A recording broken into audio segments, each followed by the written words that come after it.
Hello दोस्तों, मैं कुमुद।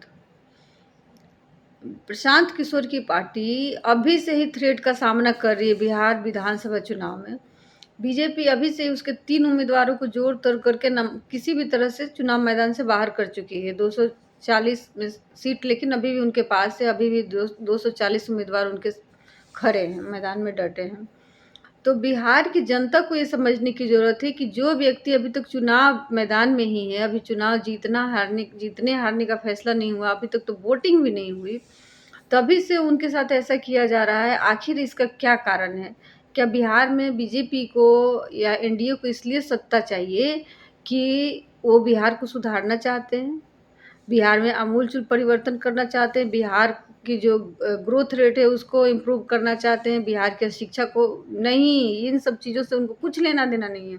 उनको सिर्फ़ और सिर्फ़ मतलब है कि बिहार ऐसा ही बना रहे, बिहार अपने हाल पर ऐसे ही रहे और यहाँ के बच्चे मज़दूर के तौर पर ही बाकी राज्यों में काम करते रहें। इसलिए उनको बिहार चाहिए, इसलिए उनको बिहार में सत्ता चाहिए और इसलिए केंद्र में उनकी सरकार बनी रहे, इसलिए यहाँ का लोकसभा का सीट चाहिए। बाकी किसी चीज़ से उनका कुछ लेना-देना नहीं है।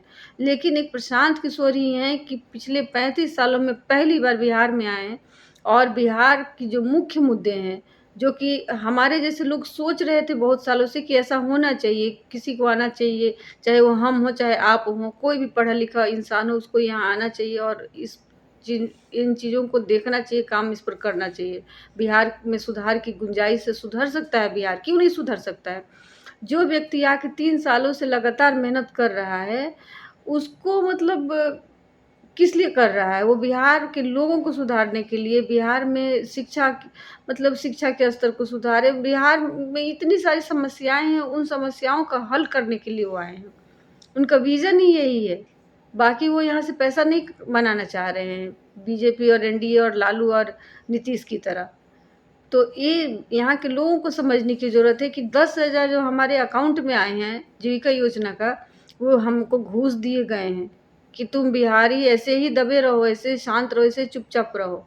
इस 10,000 लो और वोट दो। तो ये 10,000 इलेक्शन के जस्ट पहले ही क्यों आए? इलेक्शन के बाद भी आ सकते थे या 1 साल पहले आते या 6 महीना पहले आते या संहिता लगने के कुछ ही दिन पहले ये 10,000 क्यों आए?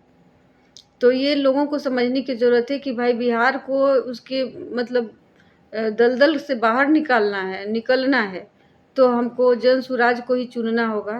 बाकी हमारे पास कोई विकल्प नहीं है, अगर आप समझदार हैं तो समझिए। मेरे इस वीडियो को आप जितने लोग देखते हैं प्लीज़ शेयर भी करो कि ज़्यादा से ज़्यादा लोगों तक ये बात पहुँचे, वरना बिहार हारेगी तो प्रशांत किशोर हारेंगे जीतेंगे इससे कुछ फ़र्क नहीं पड़ने वाला है। हारेगी तो बिहार की जनता और जीतेगी तो बिहार की जनता।